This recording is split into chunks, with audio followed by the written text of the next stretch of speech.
avoir une petite introduction, on va dire, historique, mais pas trop. Ça veut dire qu'on ne va pas trop prolonger dans ces idées parce qu'on veut garder toujours l'idée des concepts de la mystique juive.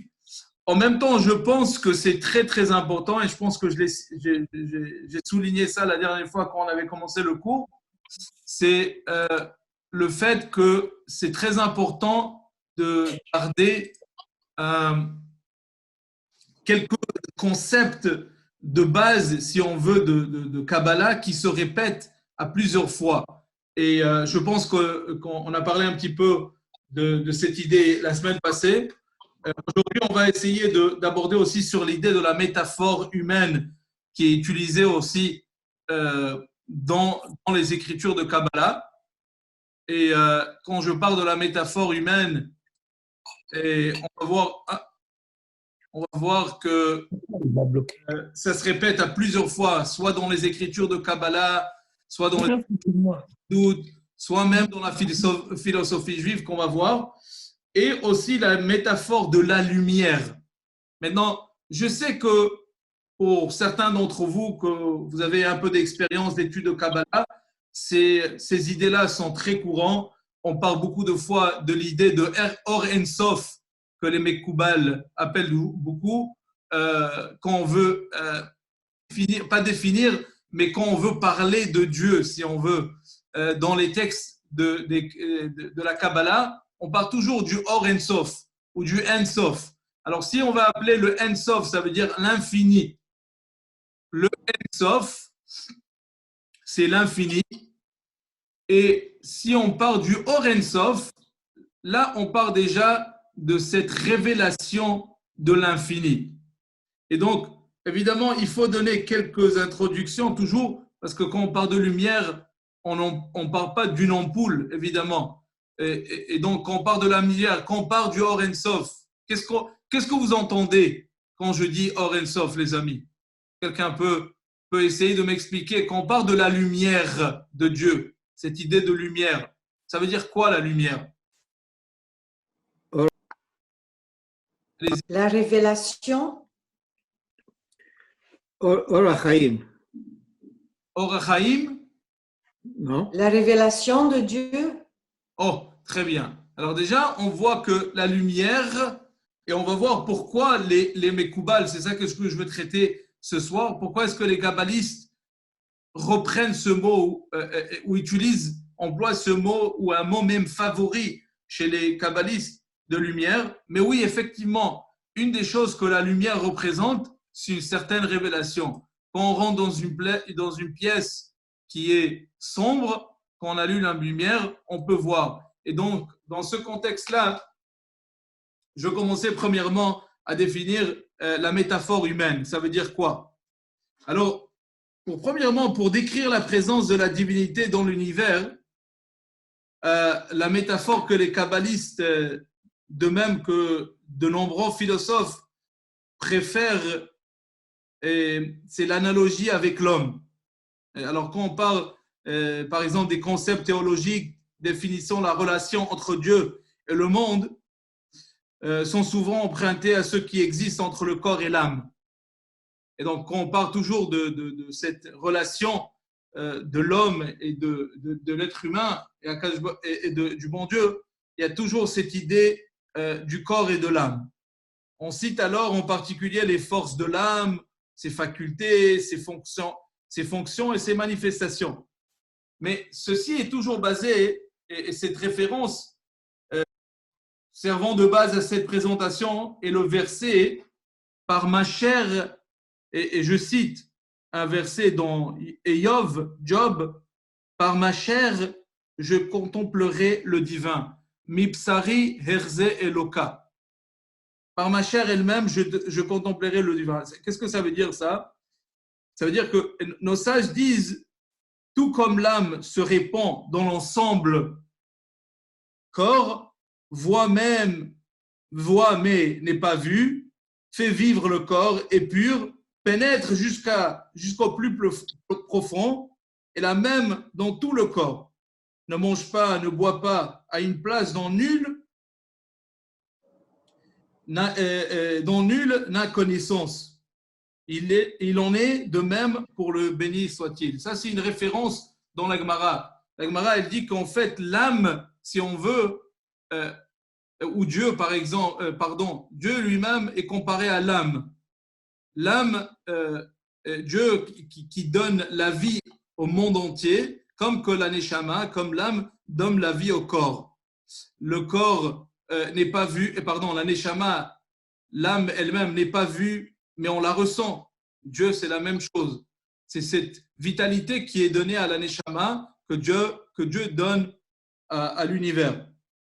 Si on veut, d'une certaine manière, il y a là une application du principe qu'on a déjà vu hier à propos de la correspondance entre les valeurs terrestres et les sphères célestes. C'est-à-dire que comme on a expliqué, on voit qu'il y a cette notion de Kabbalah. Kabbalah veut dire, la semaine passée, on avait abordé sur cette idée de Kabbalah qui veut dire la transmission. Mais la Kabbalah veut dire aussi un parallèle. En hébreu, on dit Hagbala. Ça veut dire qu'il y a une correspondance entre les valeurs terrestres et les sphères célestes. C'est ça le mot aussi, un des sens qui veut dire c'est quoi la Kabbalah. Mais non, certes, définir l'âme est un moyen commode de percevoir la divinité, évidemment, parce que c'est la chose la plus proche, si on veut. C'est l'âme. Quand on veut comprendre la divinité, la chose la plus près, c'est l'âme elle-même. Est-ce qu'il y a quelque chose d'autre qui est plus près que ça, les amis?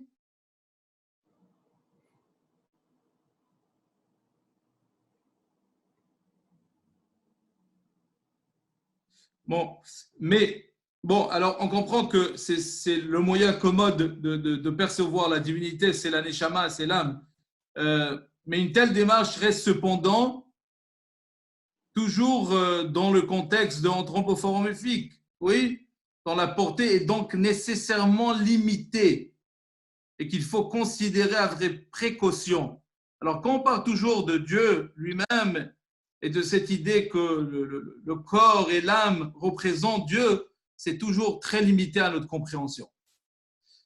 On trouve dans certains textes, je pourrais citer un autre texte ici,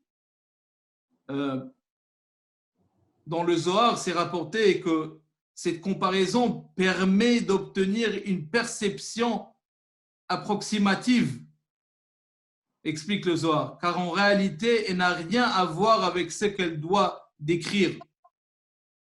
Je finis, après ça, on va discuter à propos de ce point, les amis. En fait, l'âme ressent les mutations du corps et de ses douleurs, alors que Dieu lui-même n'a aucune manière n'est en aucune manière affecté par les éléments du monde et par ses transformations.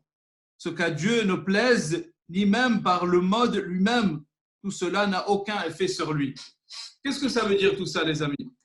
Ça veut dire que même quand on utilise dans les textes de Kabbalah, ou même ce que je vous ai cité, c'était aussi un texte du Talmud, quand on utilise cette métaphore que l'âme, pour comprendre Dieu, évidemment, c'est que c'est juste une métaphore.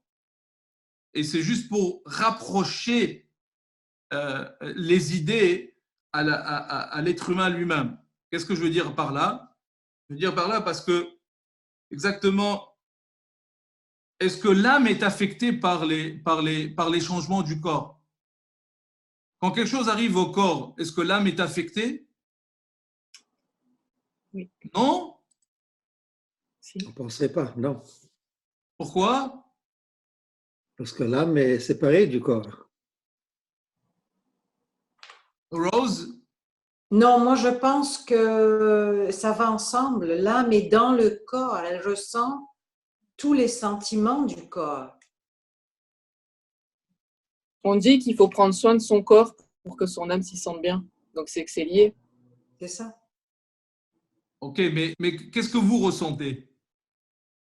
À part ce qu'on... Moi, je me sens bien. Non, c'est sûr, mais est-ce qu'on peut dire réalistiquement que l'âme est affectée par le corps?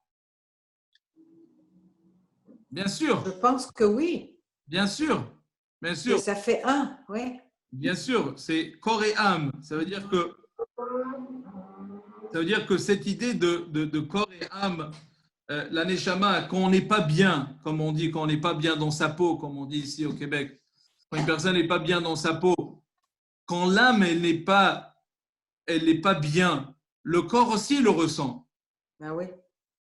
Quand l'âme, elle n'est pas bien, quand l'homme, il sent qu'il n'est pas bien, qu'il est loin de Dieu, etc., que ce soit dans n'importe quelle situation qui se trouve, le corps lui-même le ressent. Et de même, la neshama elle-même, l'âme est affectée par le corps. C'est sûr. Ils deviennent une seule unité. Et donc, même dans la métaphore de l'âme la métaphore de l'âme qui est comparée à Dieu, elle est limitée. Elle est limitée parce que, contrairement à l'âme, Dieu, il n'est pas affecté par les événements du monde. Il n'est pas affecté de ce qui est le monde lui-même. Il n'y a aucun changement dans la nature de Dieu, de ce qui arrive dans le monde ici terrestre. Et donc, même dans cette métaphore qu'on veut toujours comparer Dieu à la Neshama, et comme que la Neshama, elle est divine, Dieu aussi, il est divin, ou soit dans les autres métaphores, il y a toujours cette métaphore, il faut faire toujours attention qu'elle est limitée, elle ne couvre pas entièrement l'idée de la divinité. OK? Ça, c'est une première des choses. L'âme et le corps sont différents, et de plus, on dit que l'âme et le corps sont différents par leur source, tout d'abord. Pourquoi? La source et l'essence du corps sont totalement indépendants de l'âme. Qu'est-ce que ça veut dire? Et on va discuter à propos de ça, les amis. Ainsi, on dit que le corps, même lorsqu'il est parfaitement soumis à l'âme, n'en demeure pas moins une entité distincte. À l'opposé, Dieu conduit toute créature à l'existence à partir du néant. Chaque chose est insignifiante devant lui, comme le rayon du soleil n'existe pas par rapport au soleil lui-même. Ça, c'est la fin de ce Zohar. Maintenant, qu'est-ce que cela veut dire? Ça veut dire que, en fait, le corps lui-même existe, oui, et il a une certaine source indépendante de la neshama. C'est vrai que quand le corps se réunit avec l'âme, ils deviennent une seule unité. C'est très bien. Mais quand l'âme quitte le corps, est-ce que le corps continue à exister? Non, Pourquoi? le corps n'existe plus quand l'âme s'en va. Mais tout ce qu'on a appris avant dans la Kabbalah, monsieur le rabbin, si vous me permettez, c'est que il faut que le corps soit enterré pour que l'âme quitte le corps. C'est pas ça? C'est très bien. OK. Après l'enterrement. Après l'enterrement, justement. Oui, Oui, Donc, allez-y, allez-y. non, ça va, je vais arrêter là. Non, pourquoi? Vous êtes sûr? Je vais vous écouter d'abord, puis je ferai des commentaires là-dessus. Il n'y a pas de souci. Non, ce que je veux dire, ce qu'on est en train de dire, c'est que l'existence du corps, si maintenant il a un cadavre, oui, est-ce que la source de vie au corps, c'est la neshama? Si on veut, c'est cette énergie qui va animer le corps. On est d'accord sur ça. Mhm. Elle donne la vie, mais elle ne lui donne pas son existence. Regarde, je fais une petite nuance. C'est vrai que la neshama donne la vie au corps, elle anime le corps, mais elle ne lui donne pas son existence.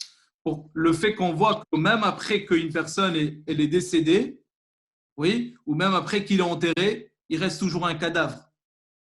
Il y a cette matière qui existe toujours. Comment est-ce qu'elle existe, cette matière? Ce n'est pas l'âme qui crée la neshama. L'âme ne crée pas la neshama.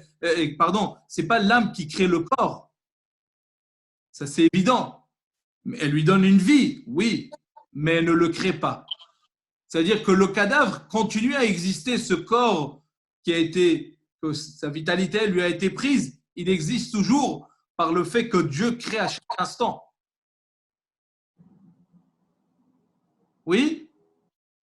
Est-ce qu'on a compris cette idée? Ou il y a quelque chose que vous voulez… Est-ce que vous pouvez répéter ça, s'il vous plaît, monsieur le rabbin? Oui, bien sûr, bien sûr. Et après ça, on va voir comment est-ce que c'est différent vis-à-vis de Dieu.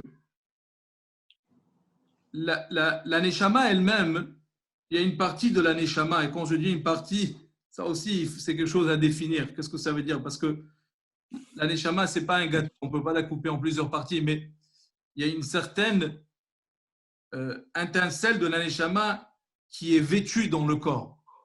Cette étincelle, on va l'appeler, c'est cette énergie, pas créatrice, mais énergie de vitalité qui donne vie à la Neshama, qui donne la vie au corps. Elle va animer le corps. Oui, mais la Neshama ne crée pas le corps. Elle lui donne pas son existence.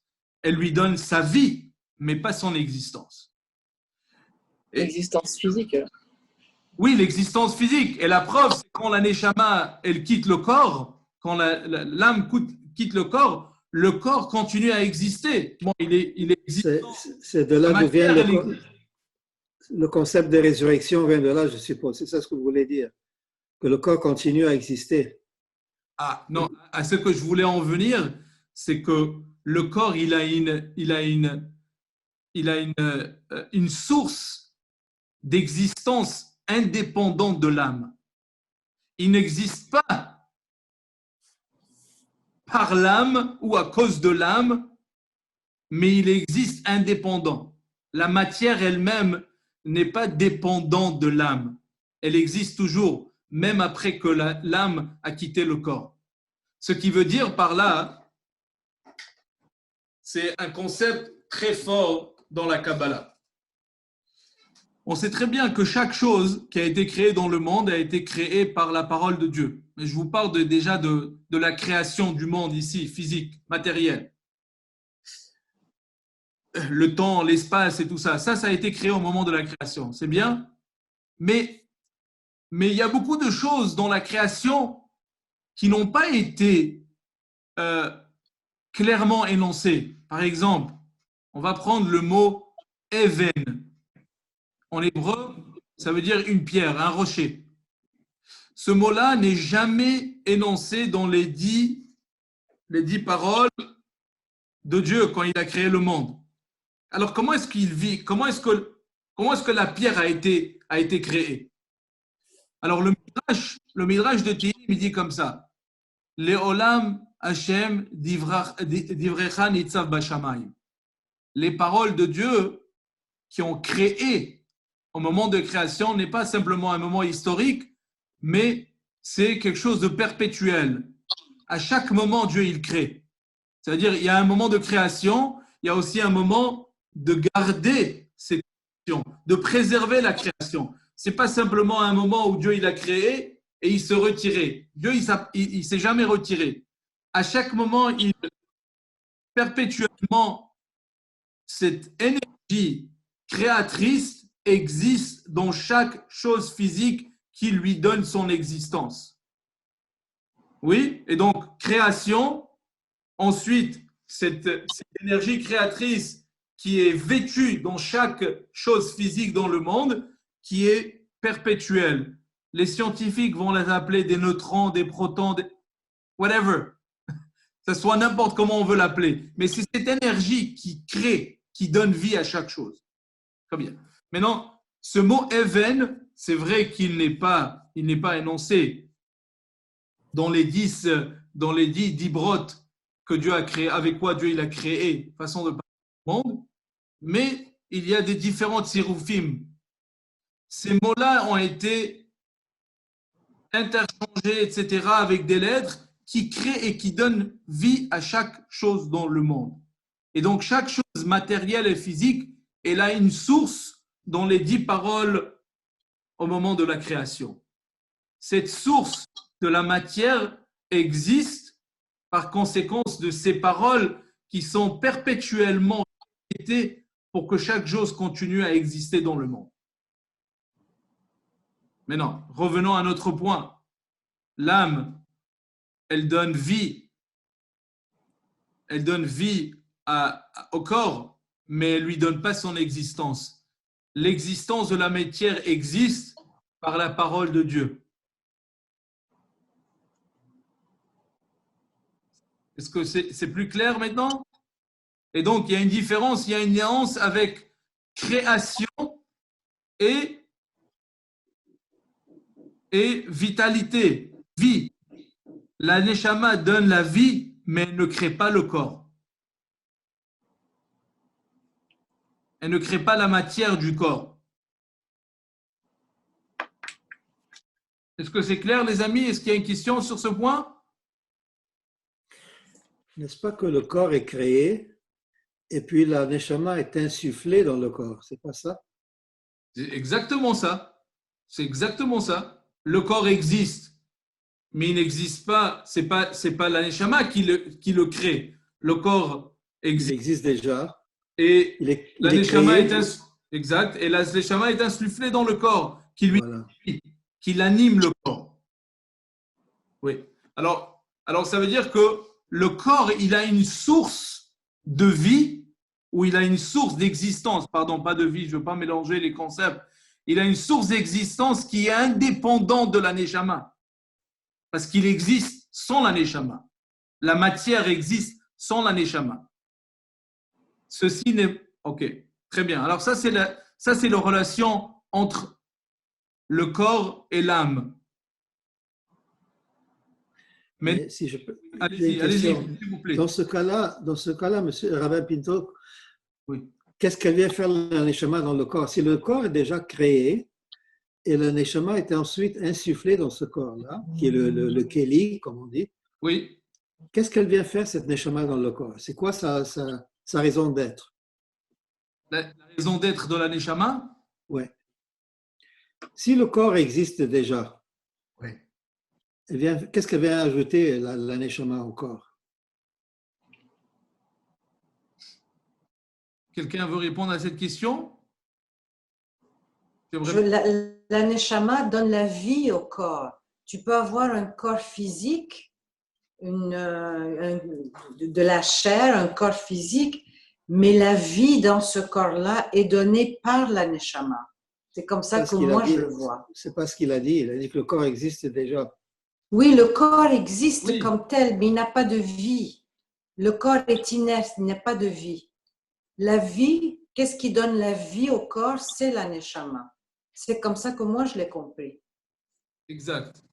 Peut-être distinguer vie avec personnalité, parce que c'est l'âme contrôle la personne, lui donne son libre arbitre, et en même temps, c'est le pouvoir décentralisé d'Hachem qu'il a donné à l'homme pour pouvoir le diriger.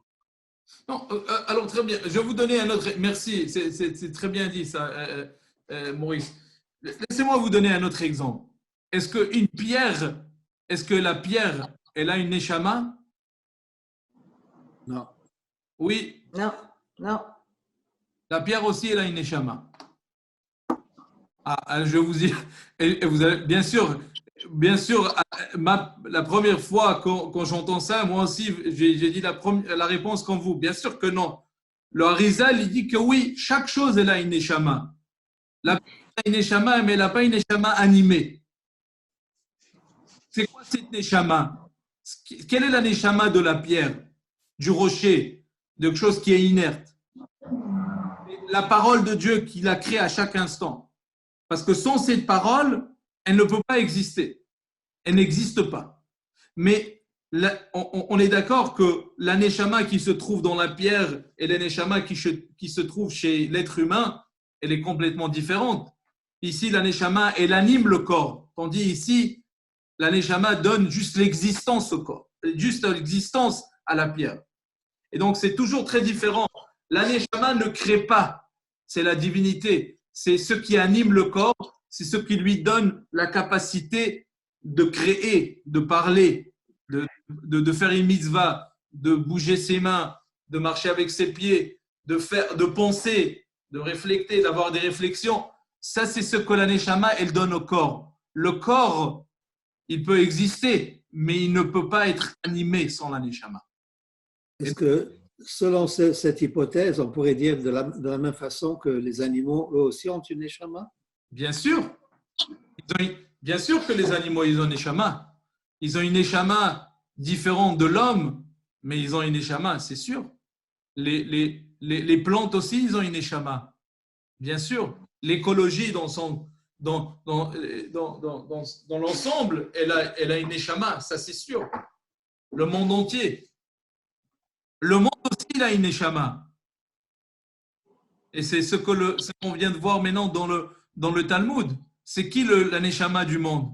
Ben, c'est Dieu. Dieu.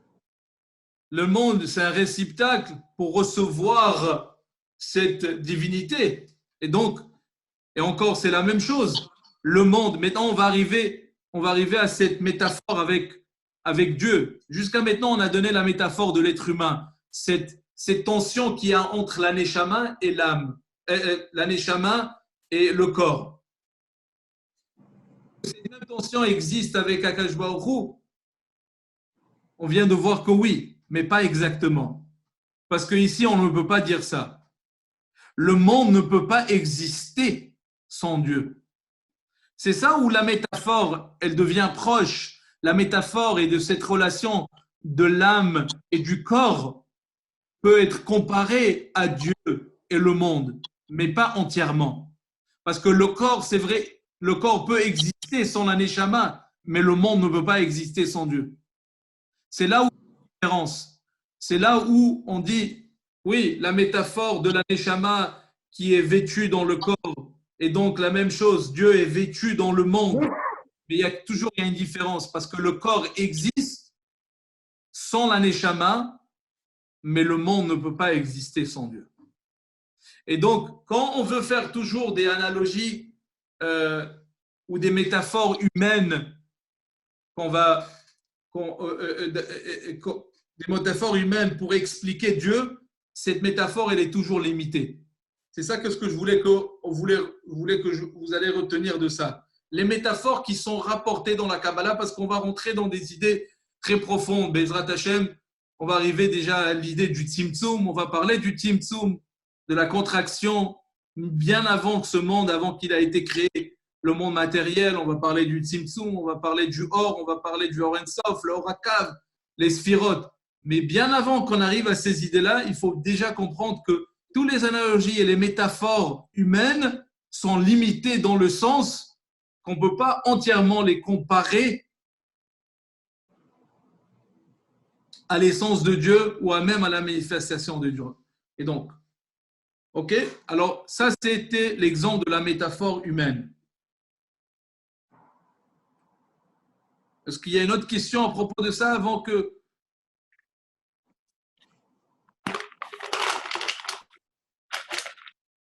Il y a encore beaucoup de choses à dire sur ça, mais je pense que c'est pas mal comme introduction à propos de ça. On est confortable avec ça? Ok, Razak. Maintenant, on va aller à la métaphore de la lumière. Alors,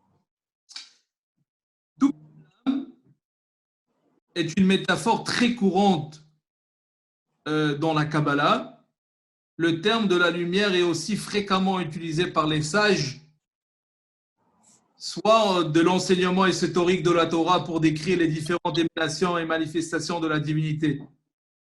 Il figure aussi dans la littérature talmudique et midrashique, de même dans les écrits philosophiques médiévaux. On va voir même dans le Sefer HaIkarim. Alors, cette idée de lumière, que Dieu était comparé à la lumière, on le retrouve dans beaucoup de littérature juive, soit dans le Talmud, dans le Midrash, etc. Mais les kabbalistes l'affectionnent particulièrement. Premièrement, parce que c'est quoi la valeur numérique de or?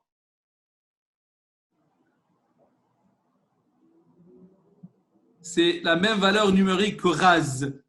Raz en hébreu veut dire le secret.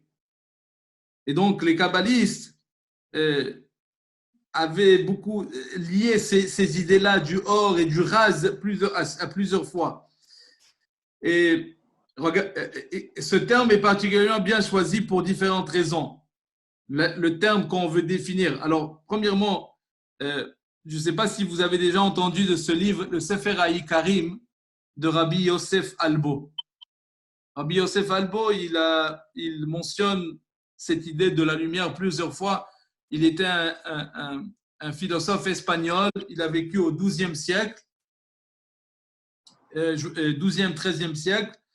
Lui, il énumère dans son livre de Sefer HaIkarim, et il dit comme ça. Il rapporte les différentes raisons. Excusez-moi, c'est juste regarder dans le Sefer HaIkarim. Je me rappelle, c'est dans le 2e chapitre. Là-bas,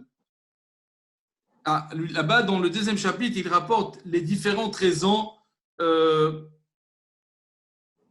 pourquoi on a utilisé ce terme de or pour définir Dieu. Alors écoutez très bien ce qu'il dit. Pourquoi est-ce qu'on a utilisé? Première raison qu'il amène, c'est l'existence de la lumière est incontestable. Alors quand on veut définir Dieu par analogie au moins, ou on veut parler de la divinité, on l'appelle lumière. Alors, pourquoi la lumière? Parce que la lumière, elle est une existence incontestable. On est d'accord? Vous êtes d'accord avec ça, les amis? Est-ce que la lumière est une existence incontestable?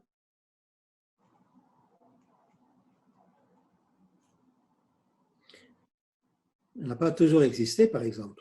Ah, j'attendais que quelqu'un dise quelque chose. Allez-y. Parce que d'abord, il y avait l'obscurité totale, n'est-ce pas? Oui. Et puis, Dieu a créé les deux lumineux. Vaï or, vaï boka. Après, c'est par la suite qu'il a créé la lumière. Mais ça veut dire donc la lumière n'a pas toujours existé. Ok, on est d'accord avec ça, mais après que Dieu l'a créée, est-ce qu'elle existe? Oui, oui, là-dessus, oui. Ok. Après la création, elle est incontestable. Okay. Tout à fait, oui. Ok. Deuxièmement, là, je vais demander à quelques scientifiques, peut-être il y a des scientifiques ici dans le cours. La lumière n'est pas matérielle. Maurice? C'est-à-dire que c'est un spectre, on est dans la portion lumineuse, mais effectivement, ce n'est pas quelque chose qui se mesure ni à l'œil nu, ni... oui, en fait, on peut mesurer l'intensité de la lumière. Donc, est-ce que c'est matériel? Pas dans le sens qu'on peut la toucher. Ah, ok. Ça veut dire que c'est peut-être la lumière... c'est intangible. Même s'il y a ceux-là qui vont dire que c'est du matériel, ce que je ne pense pas, je ne sais pas s'il y a des penseurs qui y pensent, mais c'est sûr qu'elle n'est pas palpable. Dans le sens qu'on ne peut pas la toucher. Les sens. C'est-à-dire qu'elle a un effet sur nous, puisque si on s'expose au soleil, on est bronzé, donc on ressent l'effet de la lumière. Même si... La lumière a une énergie. Et c'est déjà la manifestation de la lumière. Comment? La lumière a une énergie, elle peut être transformée en énergie électrique avec des panneaux solaires, par exemple. Oui. Mais elle n'a pas de masse. Très bien. Alors, dans ce sens, très bien. Et dans ce sens, elle n'est pas matérielle. Oui. Ok. Alors, on est d'accord sur ce point. Ok. Troisième point que Rabbi Yosef Albo ramène, la lumière permet la vision. Grâce à elle, les couleurs potentielles deviennent réalité. On est d'accord avec ça? Objection? Non, la lumière en elle-même n'a pas de couleur. C'est lorsqu'elle est projetée sur un objet que la couleur est reflétée. Mais la lumière en elle-même n'a pas de couleur. Non, c'est vrai, c'est très bien ce qu'il a dit. C'est grâce à elle, les couleurs potentielles deviennent réalité. Grâce Oui, à elle. grâce à elle. Mais Grâce à- elle-même, en elle-même, elle n'a pas de couleur. On est d'accord avec ça. On est d'accord. Mais là, il y a. Ok, alors sur ça, on est d'accord. Mais non, le quatrième point, c'est que la lumière réjouit l'âme. Ça, déjà, il faut qu'on ait. Qu'est-ce que ça vous dit, ça? La lumière réjouit l'âme. À quoi ça vous fait penser, cette idée?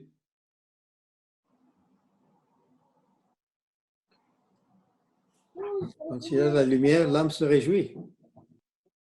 Comment elle se réjouit? Parce qu'elle n'est pas dans l'obscurité, il me semble. Non? Parce qu'elle n'est pas dans l'obscurité?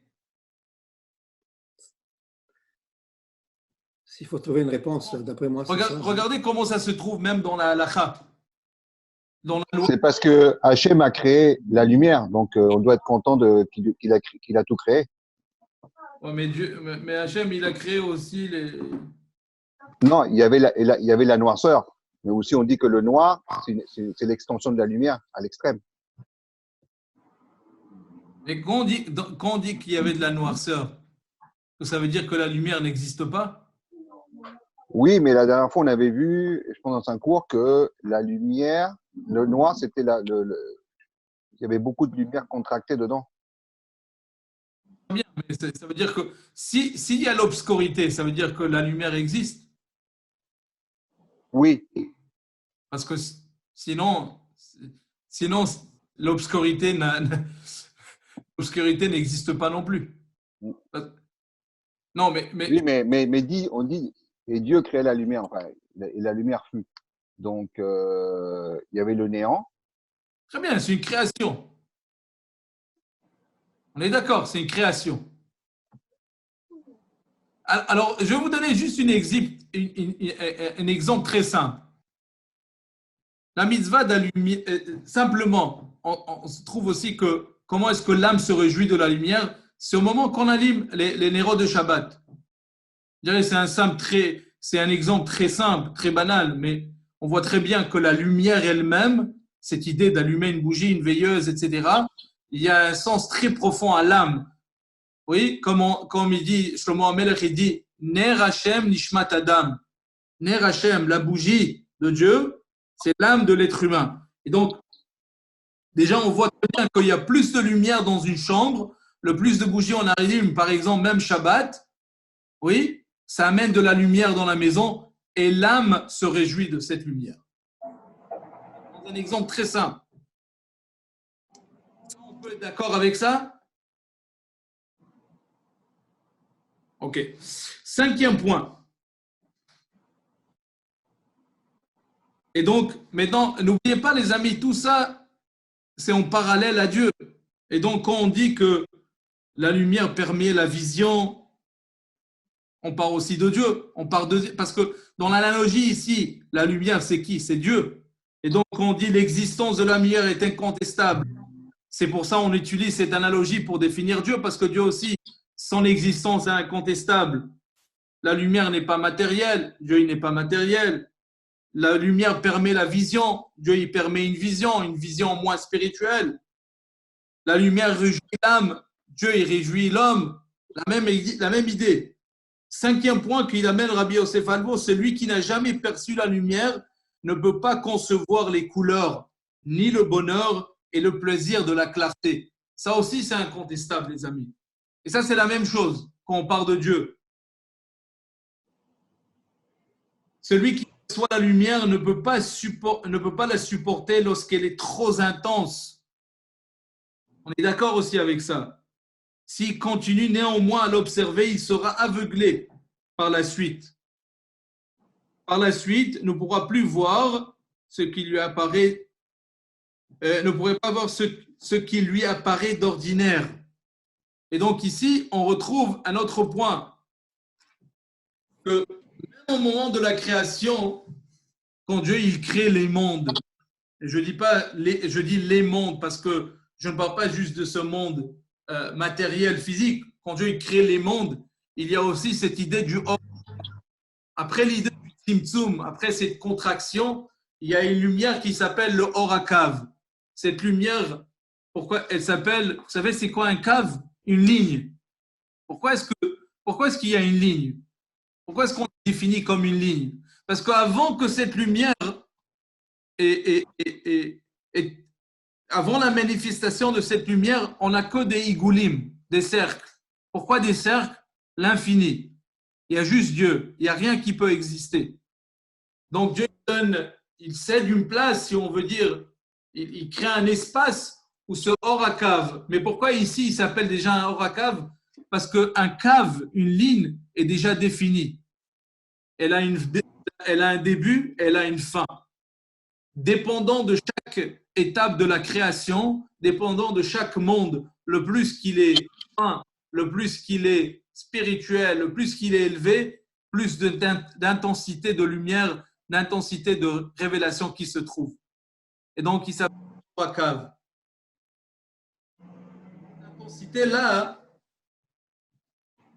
Cette intensité-là, elle doit être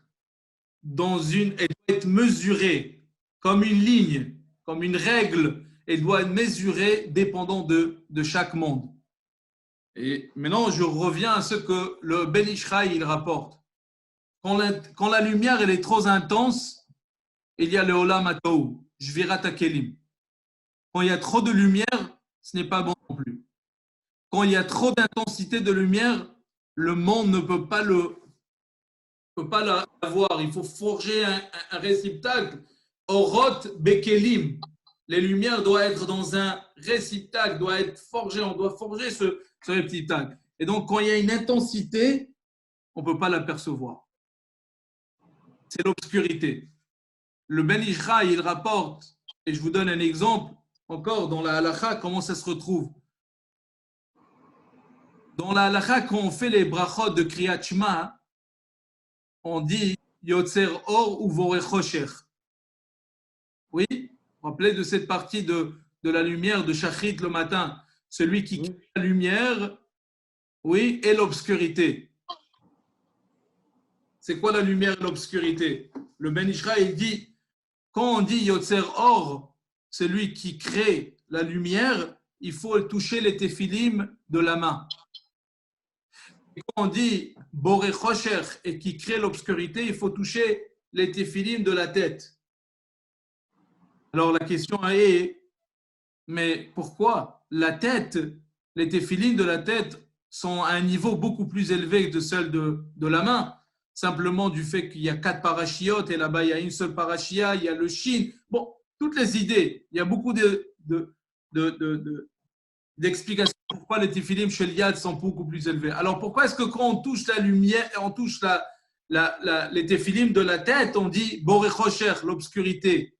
On dit que quand on touche celui de la main, qui est beaucoup plus bas, on dit Yotzer Or.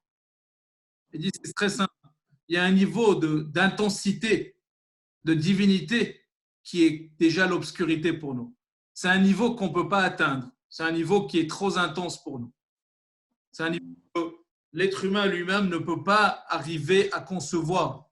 Et donc, on utilise cette idée d'obscurité. Ce n'est pas simplement d'obscurité dans la noirceur ou des choses qui sont négatives, mais c'est un niveau où l'homme ne peut pas atteindre.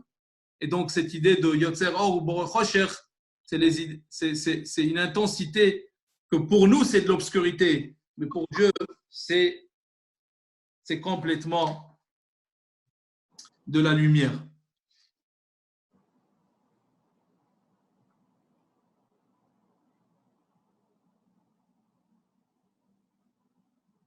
Très bien. Est-ce qu'il y a quelques petites, il y a des questions et des remarques avant que j'avance?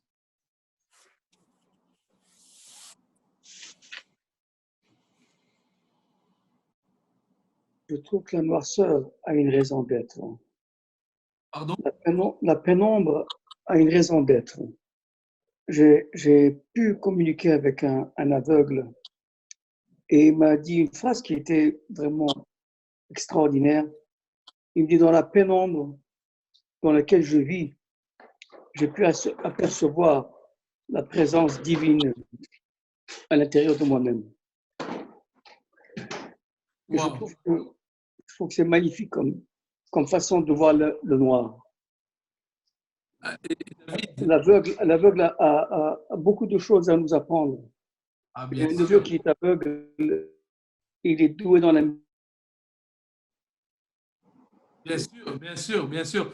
Vous savez, merci de m'avoir rappelé. Merci beaucoup, beaucoup, David, de m'avoir rappelé quelque chose.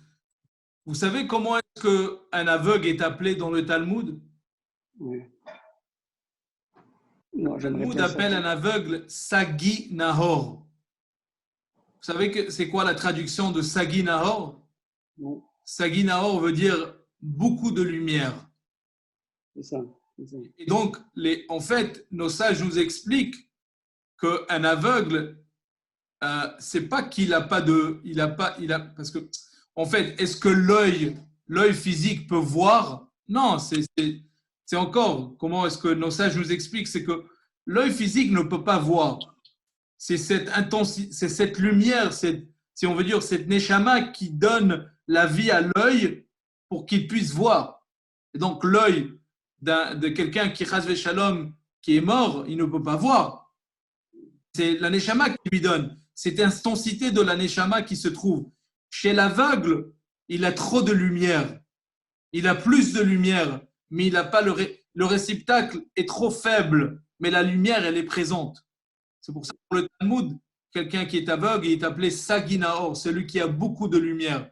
Comme si quelqu'un regardait le soleil, à un moment donné, comme on vient de voir dans cette métaphore, on regarde l'intensité du soleil, il ne peut plus voir. Et donc, oui, effectivement, l'intensité de la lumière est beaucoup de fois est comparée à l'obscurité. Mais ça ne veut pas dire que c'est l'obscurité dans le sens péjoratif, mais plutôt dans le sens qu'il y a une intensité de lumière qui se trouve à cet endroit et donc on est aveuglé par cette lumière. Razak, merci d'avoir soulevé ce point. Ça fait plaisir. Ok, alors j'avance un petit peu. Ah bon, alors grâce à toutes ces qualités, la lumière est l'image la plus proche des valeurs immatérielles qu'elle permet de saisir. Il y a aussi des autres, de même Rabbi Yosef et Grasse énumère aussi des autres choses sur la lumière, bon, que je ne veux pas citer tout de suite maintenant, parce qu'il faut qu'on avance un petit peu. Il donne des autres explications, des autres exemples. Je pense qu'on a eu quelques petits exemples assez bonnes avec Rabbi Yosef dans le Sefer Yerim. Et donc, une telle définition est bien sûr basée sur la perception empirique de la lumière et non sur sa définition scientifique. On se comprend, hein, les amis? Ce n'est pas une définition scientifique de la lumière ici. Pour autant, sa comparaison avec la divinité reste approximative, relevant de l'analogie et de la métaphore. Et donc, ce que je rapportais ne peut pas en revanche être prise au sens propre, évidemment. Et Rabbi Yosef Albo lui-même, dans ce livre de Sefer Karim, nous dit, à la même référence qu'on vient de voir, précise qu'il ne faut pas commettre l'erreur de penser que cette lumière intellectuelle émane d'une source matérielle, comme la lumière courante, évidemment. Et pour finir, juste quelques petites choses avec cette métaphore de la lumière. Rabbi Moshe Cordovero, le Ramak, qui était le maître du Harizal, lui-même, qui habitait à Tzfat, qui a vécu en même temps à Tzfat, émet une mise en garde encore plus claire, soulignant que cette allégorie ne peut pas être interprétée littéralement, car nous ne sommes pas capables d'imaginer une image qui ne soit pas physique. Et donc, quand on parle de l'homme, et c'est très important, je ne peux pas dire assez de fois qu'en conclusion, il convient de rappeler la mise en garde des kabbalistes qu'on ne peut répéter jamais assez. Tous les termes et concepts s'appliquant au divin doivent être extraits de toute connotation temporelle, spatiale ou corporelle. Ils doivent être interprétés uniquement dans leur dimension spirituelle. Donc, dans l'étude de la Kabbalah, c'est la base. On parle même de la Neshama. Et je pense que ça va être la clé pendant tous nos cours, les amis. Quand on parle de la Neshama, je vais vous donner un autre exemple. Quand on cite que la Neshama en haut, qu'est-ce que ça veut dire en haut, les amis? Vous savez, je suis sûr que vous avez participé à plusieurs cours. C'est parce qu'on est, notre Neshama est ici en haut, et tous les soirs, quand on monte, c'est pour ça que maintenant on se lave les mains. Oui, mais qu'est-ce que ça veut dire on monte? Est-ce qu'il y a un escalier quelque part? Est-ce que vous prenez l'ascenseur ou vous prenez des escaliers pour monter? On est relié comme par une corde imaginaire, on va dire. Non, il est dit que, par exemple, lorsqu'on on se couche le soir pendant la nuit, 1/60 de notre Neshama nous quitte. Et puis elle nous revient le matin, et c'est pour ça qu'on dit le Modéani Lefanecha. Mais ok, moi je suis d'accord. Donc, elle nous quitte, elle s'en va. Elle va ailleurs, elle quitte le corps. Mais je suis d'accord. Oui. C'est comme si 1/60 du corps est mort. Ok, je suis d'accord avec vous. Mais qu'est-ce que ça veut dire que la Neshama nous quitte ou qu'elle monte? C'est bien, vous avez raison, la Neshama, elle va quelque part, on va dire. Quelque part. Ça aussi, je fais attention à chaque fois parce que, encore, c'est pour ça que je pense que j'investis beaucoup de temps sur ce concept parce que c'est tellement important que quand on va avancer dans les cours, de bien comprendre ces choses-là et de les éloigner de chaque de corporalité ou de temporel, etc. C'est très important. Qu'est-ce que ça veut dire que la Neshama, elle monte quelque part? Qu'est-ce que ça veut dire? Il n'y a pas d'endroit. Les amis, l'espace et le temps existent juste ici dans ce monde. L'espace et le temps n'existent nulle part d'autre. Quand on dit la Neshama monte, mais dans le monde spirituel, il n'y a pas de haut et du bas. Il y a juste ici du haut et du bas. Ici, dans ce monde, il y a un haut, il y a un bas, il y a à droite, il y a à gauche, il y a l'est, l'ouest, sud, nord. Mais dans un monde qui n'existe pas dans un sens physique et matériel, comment est-ce qu'on explique le haut et le bas? C'est quoi ce que ça veut dire? Et je veux approfondir la question. Dans le Talmud qu'on vient de citer, c'est rapporté qu'il y a juste une partie de la Neshama qui se dévoile ou qui est vêtue dans notre corps. Juste une partie, pas entièrement la Neshama. Ça aussi, qu'est-ce que ça veut dire? Une partie de la Neshama reste en haut. Qu'est-ce que ça veut dire reste en haut? Où ça en haut? Dans un endroit? Dans une salle d'attente? Dans les nuages. Dans un nuage? Qu'est-ce que ça veut dire en haut? Il n'y a pas de haut et de bas. Il n'y a pas de haut et de bas, les amis. Il n'y a pas de haut et de bas dans le monde spirituel. Dans la spiritualité, il n'y a pas de haut et de bas. Exactement. Alors, qu'est-ce que ça veut dire? Alors, ça veut dire quoi et du haut et du bas? Yes, Rose. Non, ce que je veux dire, c'est qu'on ne veut pas dire haut et bas physique. Alors, je ne sais pas qu'est-ce que ça veut exactement dire, mais ce que je sais, c'est quand on parle de haut et de bas, ce n'est pas quelque chose de physique que nous vivons ici sur Terre. De toutes les manières, quand on parle de l'âme, on ne peut pas parler de physique. Non, c'est ça, on ne parle pas de physique. Alors, très bien, première étape. Alors, on ne peut pas parler du physique. Alors, on parle de quoi? On parle du spirituel. Mais ça veut dire quoi? Et donc, ça veut dire quoi et du haut et du bas quand on parle de la Neshama? Tout simplement une évasion spirituelle. Ok. Alors, mais je m'excuse, monsieur le rabbin, qui est-ce qui a dit qu'elle monte en haut? Ce que nous disons d'habitude, c'est qu'elle nous quitte. Elle peut nous quitter sans aller en haut ou en bas, on ne sait pas où est-ce qu'elle s'en va. Je ne sais pas qui a précisé le haut, parce que ce n'est pas nous qui avons précisé le haut. Oui, non, moi je n'oserais pas dire une chose comme ça parce que moi aussi, comme vous, je cherche je cherche et j'essaye d'inviter Dieu dans ma vie, dans la vie de tous les jours. Et j'essaye de permettre à Dieu de se révéler en moi, pas dans le sens de se révéler et de le voir, mais de l'inviter, d'être là, d'être présent et de le ressentir, pas justement de le dire. Moi, je pars de moi-même.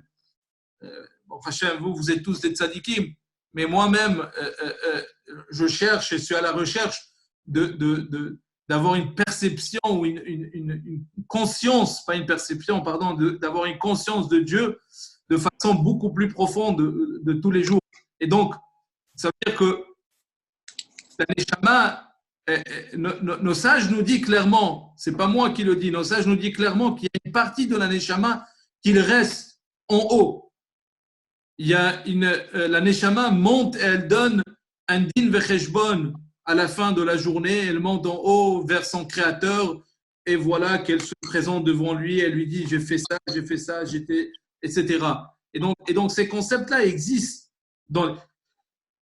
Quand le Talmud nous parle qu'il y a 5 dimensions dans la Neshama, ça je suis sûr que vous connaissez très bien. Vous avez étudié assez de Kabbalah, certains d'entre vous, de connaître que la Neshama elle a 5 noms. Oui, Nefesh, Ruach, Neshama, Chai, Yechida. Encore là, ça veut dire il y a 5 ans. La Neshama, elle est une ou elle est 3? On ne peut pas dire qu'il y a 5 Neshama, ça c'est sûr, impossible. Vous savez pourquoi? Parce que la Neshama, elle est spirituelle, elle ne peut pas être divisée en 5. C'est des niveaux. Qu'on peut trancher. Il n'y a pas 5 tranches de Neshama. C'est une seule Neshama. Mais on n'a pas 2 âmes, l'âme animale et l'âme spirituelle. Et l'âme spirituelle, c'est pour ça qu'on monte toutes les nuits. Parce qu'on a l'âme animale qui est ici. Non, oui, on est d'accord. Mais qu'est-ce que ça veut dire qu'on a 2? L'âme animale et l'âme spirituelle. L'âme que Dieu nous a donnée. Mais on a l'âme qui vient avec notre corps aussi. Oui, mais est-ce que ça veut dire qu'il y a 2? Oui. Non, c'est pas 2. C'est une dimension de la Neshama. Et c'est ça que je veux arriver. Maintenant, je vais vous répondre. Je vais essayer de répondre à cette question parce que c'est très important de comprendre aussi cette idée de lumière. Parce qu'encore, on prend cette analogie, cette métaphore de lumière pour l'appliquer encore dans la Neshama. Quand on parle de haut et du bas, quand on parle de haut, c'est quelque chose qui est au-delà de notre on peut pas, quelque chose qu'on ne peut pas atteindre, qu'on ne peut pas comprendre. Je vous donne l'exemple. Quand on parle de 5 niveaux de la Neshama, je parle de l'âme divine, Nefesh Elokit, on ne va pas parler encore de la Nefesh, l'âme animale, on va dire. Il y a 5 dimensions. Et la dimension avec qui on travaille, on va dire, dans notre vie de tous les jours, il y en a 3 qui se révèlent et qu'on utilise à chaque moment. Et plutôt, il y a une dimension de la Neshama qu'on utilise le plus souvent. Alors, j'explique. La dimension de la Neshama qui est appelée Nefesh, on va dire, c'est la dimension plus basse. Le premier niveau. Le premier niveau. C'est la dimension de la Neshama qu'on utilise tous les jours pour respirer, pour manger, pour se déplacer, pour bouger la main. C'est cette dimension de la Neshama qui est liée à l'action, à ce qu'on fait avec notre corps dans la vie de tous les jours. Après ça, il y a la Neshama, la dimension de la Neshama qui est Ruach, les émotions de notre cœur, ce qu'on ressent, nos émotions, ce qu'on désire, tout ce qui est relié au cœur. Après ça, il y a la dimension de la Neshama qui s'appelle Neshama, qui est les facultés intellectuelles, les réflexions, la pensée. méditation, tout ce qui est lié aux facultés intellectuelles de la personne. Ça, c'est les 3 niveaux, dimensions, si vous voulez appeler ça les niveaux, les dimensions, ce que vous aimez utiliser plus. Et moi, je préfère utiliser dimension parce que niveau, on dirait que c'est déjà quelque chose qu'on va diviser. Il y a des différentes dimensions. Et donc, même vos dimensions intellectuelles, dans la vie de tous les jours, vous n'utilisez pas à chaque instant. Parce que quand est-ce que vous allez utiliser vos dimensions intellectuelles le plus? C'est quand vous allez vous asseoir et vous allez lire, ou est-ce que vous allez méditer, ou est-ce que vous allez étudier. Mais dans la vie de tous les jours, quand vous faites une marche, quand vous faites votre marché, vous faites quelque chose, cette dimension intellectuelle, oui, vous n'utilisez pas maintenant. Parce que cette même intensité d'intellectualité, etc., que vous allez utiliser quand vous allez étudier, n'est pas au même niveau quand vous allez faire votre marché, ou vous allez parler au téléphone, ou vous allez regarder un film sur Netflix ou je ne sais pas quoi. On est d'accord sur ça. Les émotions aussi, c'est la même chose. L'intensité des émotions ne sont pas toujours au même niveau. Ben, c'est la même chose quand on parle des 2 autres niveaux de la Neshama qui est appelé Chai Yechida. Ces dimensions de la Neshama sont rarement dévoilées ou sont rarement utilisées même. Ces dimensions de la Neshama, c'est le niveau de l'unité avec Dieu. C'est pour ça que ça s'appelle Yechida. Yechida milashon echad, Yachid, qui est une seule avec son créateur. Et donc cette Neshama, elle se dévoile, façon de parler, juste à des moments très, très particuliers. Par exemple, Messirut Nefesh. Quand une personne, Chazve Shalom, a besoin de sanctifier le nom de Dieu. Oui. Même si Chazve Shalom, quelqu'un doit mourir pour le nom de Dieu. Oui, pour être un martyr. Maintenant, si cette personne, cette dimension de la Neshama ne va pas déclencher, il ne pourra jamais venir à mourir ou donner son âme, oui, pour le nom de Dieu. Pourquoi? Parce qu'au niveau intellectuel, ça ne fait aucun sens. Si une personne elle va commencer à essayer de rationaliser le martyrisme, elle ne va jamais arriver à le faire. Impossible. Parce que c'est irrationnel. Il y a même des preuves dans la Torah où la personne qui se trouve devant cette épreuve du martyr qui va se dire, mais la Torah, elle dit, Vechai ba'em. La Torah nous encourage de vivre, pas de mourir. Et donc, le martyr ne pourra jamais être rationalisé, c'est impossible. Je vous donne un autre exemple. Je me rappelle d'une histoire d'un rave, d'un grand rabbin, il raconte qu'il était en Pologne, il était à Varsovie, et quand les nazis ils ont commencé à plus ou moins nettoyer, et il y avait des bombes qui tombaient de partout, et il devait courir d'immeuble à immeuble. Et le rabbin, il raconte qu'il était déjà dans un âge très avancé, dans ses 70, 75 ans, 76 ans, je ne me rappelle pas exactement. Et il dit l'énergie qu'il a reçue à ce moment-là, pendant 2 jours, il courait d'immeuble à immeuble, d'immeuble à immeuble, d'immeuble à immeuble. Et en pensant, après qu'il est sorti de tout ça, il dit il n'arrive pas à comprendre comment il a pu faire une chose pareille. Pourquoi? Parce qu'il y a une certaine énergie quand une personne elle se trouve dans un moment de danger ou un moment de certaines situations dans sa vie où il y a cette énergie qui se dévoile, mais elle est toujours présente, les amis. Vous avez entendu déjà des gens qui ont soulevé même une petite voiture pour sauver quelqu'un qui était en dessous pour une petite seconde. D'où est-ce qu'ils ont reçu cette force?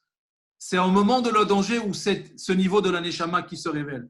Et donc, quand on parle, maintenant j'arrive à toute cette explication pour nous expliquer c'est quoi le haut et le bas.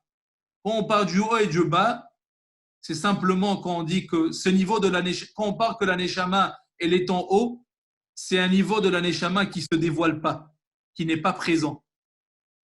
Ça veut pas dire il ne va pas dans un endroit qui est haut quelque part, un endroit matériel, physique. C'est simplement que ce niveau de la neshama ne se dévoile pas. Il n'est pas présent, il n'est pas là. Et il y a des moments où il est ici, il est présent. Alors il est ici, il est en bas. Quand on dit que Dieu il veut se dévoiler ici, on dit Amelech Hayoshev al Kiseh Ram Venissa.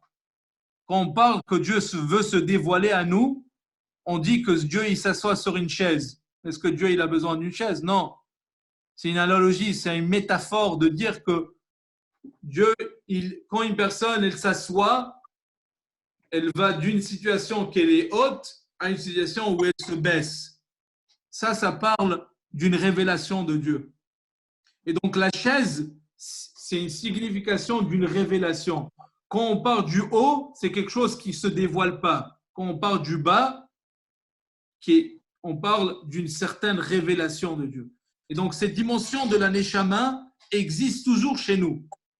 On ne doit pas aller la chercher quelque part. Elle existe, mais elle est cachée. Il y a une côté de la neshama qui est voilée. Elle n'est pas présente. Elle ne se dévoile pas, pardon. Elle est toujours présente, mais elle ne se dévoile pas à chaque moment. Et il y a des moments qu'on utilise une certaine dimension de la neshama et d'autres, on utilise des différentes dimensions de la neshama. Et donc, encore les amis, c'est juste une petite introduction. La semaine prochaine, on va arriver tout de suite, on va attaquer des autres thèmes du Tzimtzum, de la contraction, etc., de la création et des sphirotes.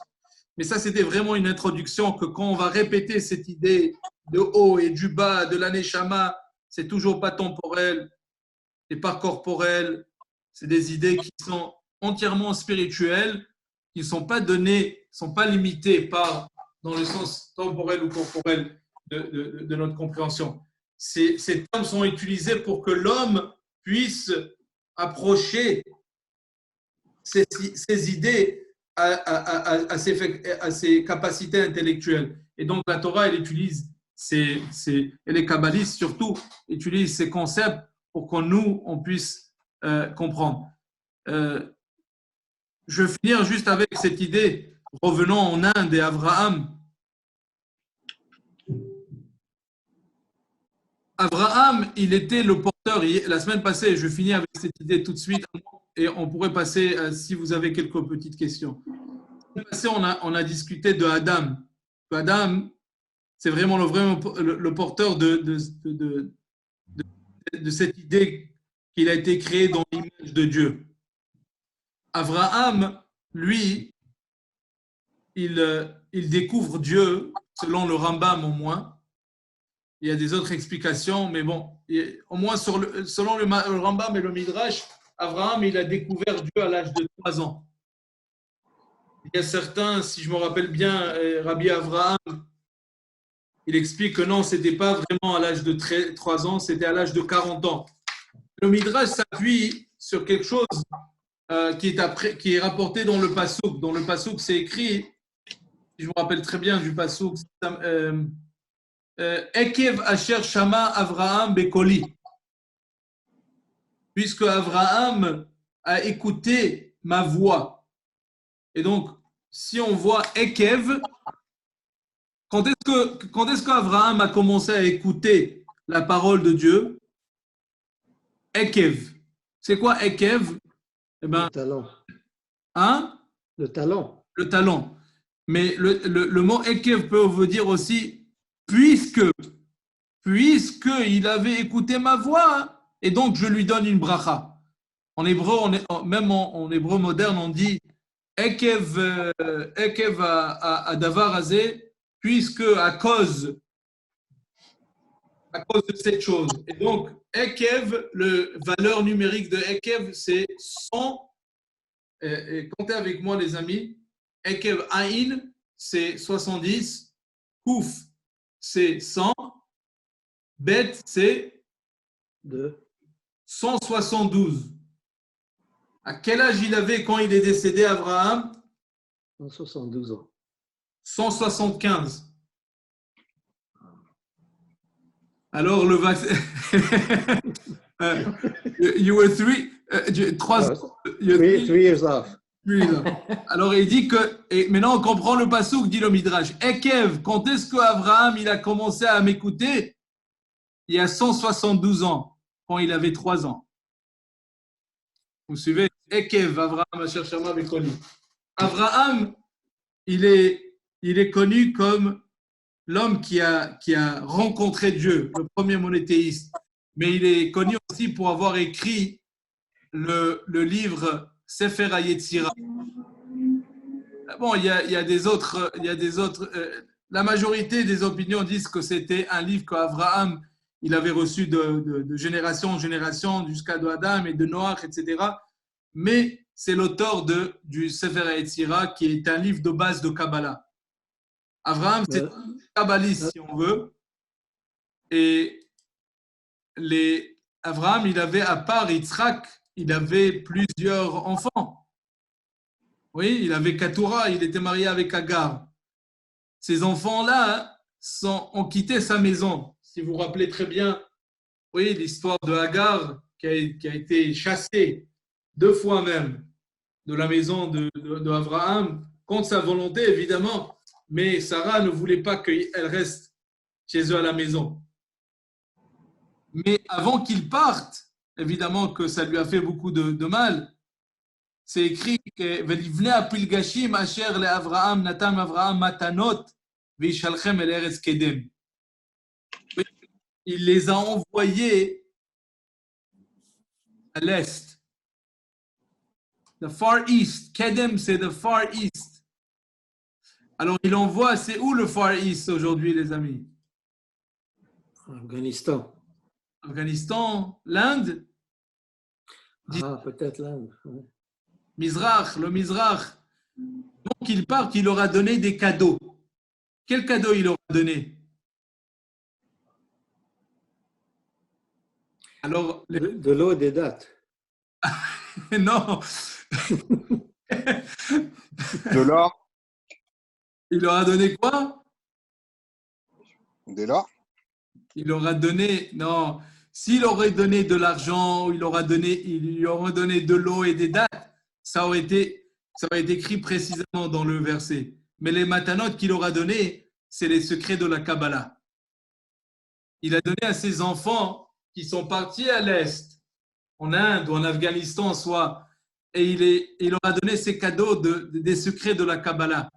C'est pour cela qu'on trouve que même dans beaucoup des concepts, dans des différentes religions dans l'Est, qui ont beaucoup de thèmes ou de choses qui sont très semblables aux idées de la Kabbalah, l'idée de Nirvana, l'idée de la résurrection, l'idée de l'incarnation, du Gilgulim, et tout ça qui se trouve dans ces religions qui sont venues aussi de dater d'Abraham. Et donc, l'idée de la Kabbalah qui a été transmise de Adam Arishon, évidemment, à ses enfants, et après ça à Noach, et ensuite à Abraham, ont été aussi transmises d'une façon ou d'une autre, même aux enfants de Agar. Voilà.